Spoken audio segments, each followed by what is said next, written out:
everyone, it's Karen here from the Stitch Sessions, and I have got a motif for you today. And as you can tell, the shape that we are going to be working on is the octagon shape. So the granny motif is very popular. There's all kinds of different shapes in the granny motif. And recently we've been talking a lot about the granny hexagon and how many different ways you can do the hexagon using different types of stitches. Now, someone recently requested that I create the granny octagon using the mesh stitch. And I thought that would be perfect because I feel like the mesh stitch is the perfect stitch to create a fantastic octagon shape. So if you watched any of the hexagon videos recently, we talked a lot about how you have to be careful not to overload your motif with stitches, otherwise it's going to start to buckle and ripple. And the mesh stitch does not do that because it doesn't overload the motif with too many stitches. And so the mesh creates this beautiful little lacy effect. It simply consists of a double crochet, a chain one, and that gives you those spaces to create your side. And then in our corners, we've got our usual double crochet, chain two, double crochet. Notice we are not overloading the corners with stitches either. I think you're going to find this really interesting, a lot easier than you might think it's going to be, and hopefully it'll give you some inspiration on some projects that you can create with this motif. So what do you say? Shall we get to it? Let's do it. Okay, so for today's tutorial, I'm using this lovely medium 4-weight yarn. It's by Loops and Threads, and I like using this yarn. It's very comparable to Bernat's premium yarn, which you guys know is one of my favorites. So I'm just using that, but you can use any weight yarn depending on your project. Now, since it's going to be an octagon, I don't think I would do anything too bulky, but hey, what do I know? Maybe it would work out great. But I just think it's going to be a lot of stitches. So just something to keep in mind. It all depends on what you are making this for, like what type of project. So the hook size I'm going to be using is a 6mm hook. It's also known as a J or a size 10 if you go by those labels. And it's just a nice, easy hook to work with medium 4-weight yarn. I usually work anywhere between a 5 all the way up to a 6. That's usually the range I go, 5, 5.5, or a 6. Okay, and anytime you're working on a project, just make sure you have a handy pair of scissors and a yarn needle to weave in your ends at the end. Let's get to it. Okay, so we're going to begin by placing a slip knot onto our hook. And then we're going to chain up 4. So we have 1, 2, 3, and 4. Then we want to go back to the very first chain, insert our hook, and we want to slip stitch to join our chain into a ring. Okay, so you have something that looks like that. Next, what we're going to do is we are going to chain 5. So we are going to go 1, 2, 3, 4, 5. And then we're going to go back into the ring and place a double crochet. So that chain 5 is going to count as a double crochet and a chain 2. And then of course we double crocheted again here. So this typically creates a corner. And so because an octagon has 8 sides, it also has 8 corners. So we are looking to create 8 corners. So what we're going to do next is we are going to chain 2 again, 1, 2, and then go back into the ring and place a double crochet. And that's basically what you're going to do until you have your 8 corners. So again, chain 2 and double crochet. Chain 2, double crochet.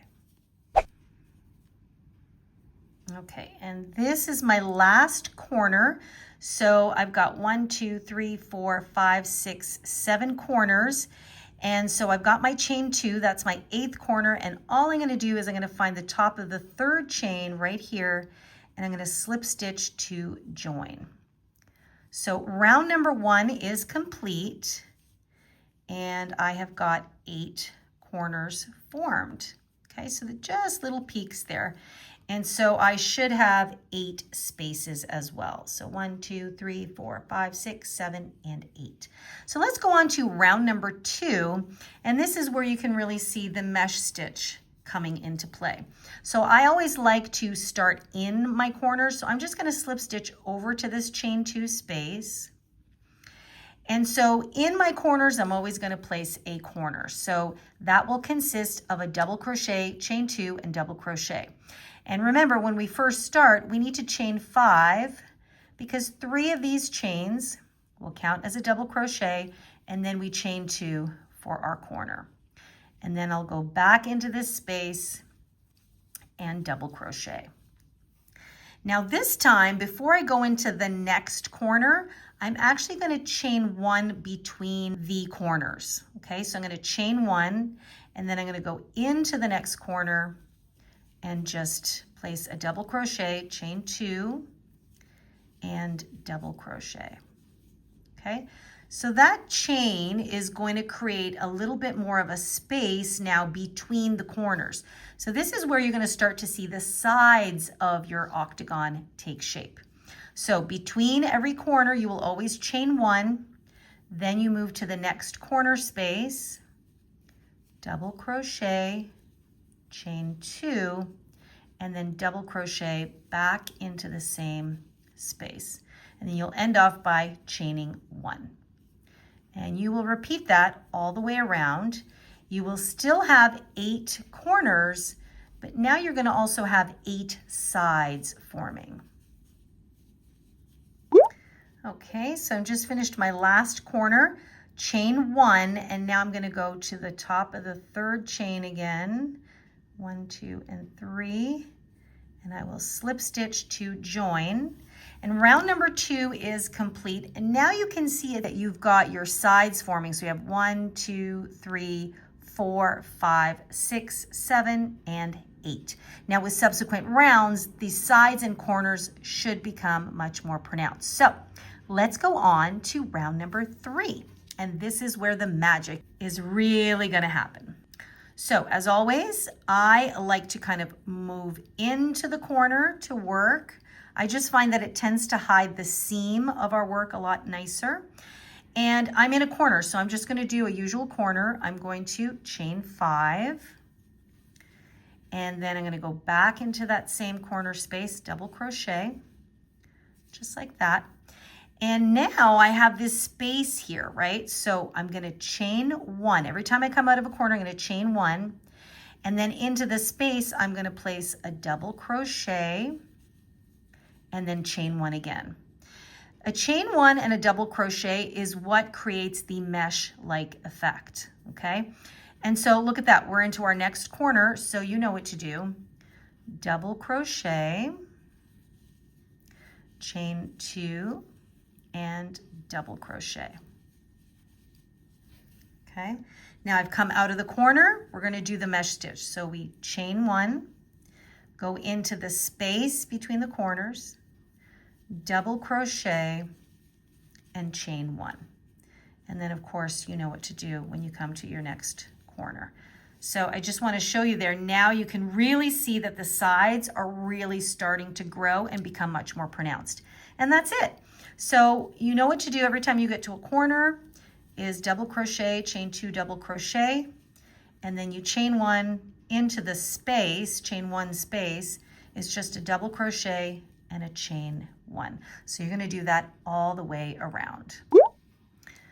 Okay, so I have finished round number 3, and now you can see that the sides and the corners are looking much more distinct now from the sides. So now you're going to notice that between each corner, you now have 2 spaces. The chain 1 spaces, that's the mesh stitch working.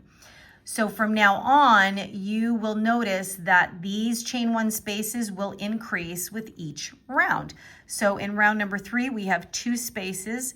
When we go into round number 4, you'll notice that you have 3 spaces, and so on and so on. So you can make your hexagons as large as you like.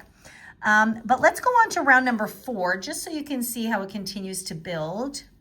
And then pretty much it's nice and like at this point, it's super easy to know what you have to do because you know what to do in your corners and you know what to do in your chain spaces.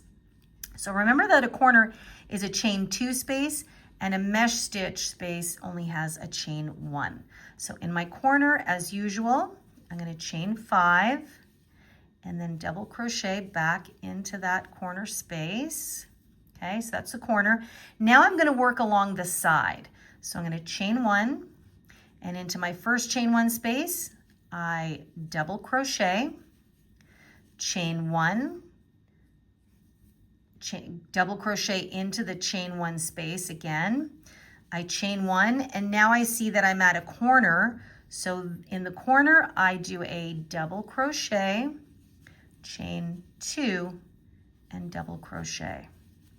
Okay, so again, I chain 1 coming out of it, and then I go into the first chain 1 space and double crochet, chain 1 again, go into the next chain 1 space, and chain 1. So as long as there's chain 1 spaces, I keep doing the mesh stitch effect. And then in the corners, you know what to do. So here you can see there's a corner and there's a corner, and now I have 3 spaces between the corners. Okay, so that's basically what you would do all the way around. So I'm actually going to do 5 rounds in total. So I'm going to go ahead and finish this. I'm going to do a 5th round just so you can see a nice full effect of the octagon shape. And then hopefully you will be off to the races with your very own octagon motif using the mesh stitch. Okay guys, so I have completed a total of 5 rounds. And so you can see the size of it. It's pretty much just about the size of my hand. So it gives you a really nice large motif, and the mesh stitch just creates this pretty beautiful lacy effect. And actually, you know, I was thinking about what I said earlier about the chunky yarn. I think actually it might work really nicely in a chunky yarn. First of all, it would work up really fast. And if you wanted to do a nice chunky blanket, but have it slightly airy, this might be the way to go. So I hope you found it easier than you thought it was going to be. And it's just another way that you can create a shape using a different type of stitch. So if you have any questions, please pop them for me in the comment box down below. I know sometimes you like to email me directly, and you can absolutely do that. So feel free to email me at info@crochetcrafty.com.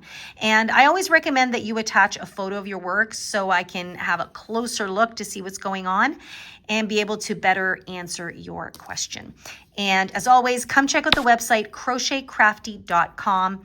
There's a lot of great resource tools there for you, and also a bunch of free written patterns and a link to my Etsy shop. So if you want to support the channel a little bit more, or you've always wanted to kind of check out some of the written patterns, you can check out them there. And as always, come say hi to me. I'm on Instagram and Facebook at The Stitch Sessions, and I would love to see what you decide to create with your octagon motif.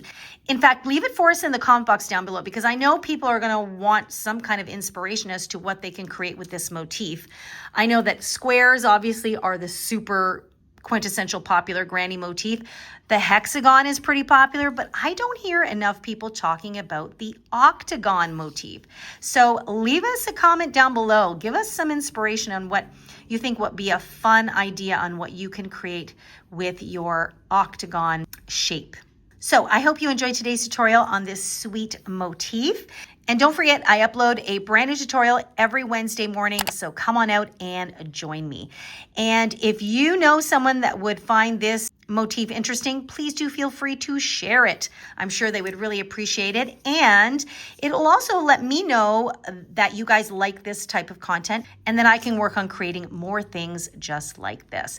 As always, if you have any other requests of things you would like me to work on, also leave that in the comment box down below. All right, guys, that's it for today. I hope you have an amazing day.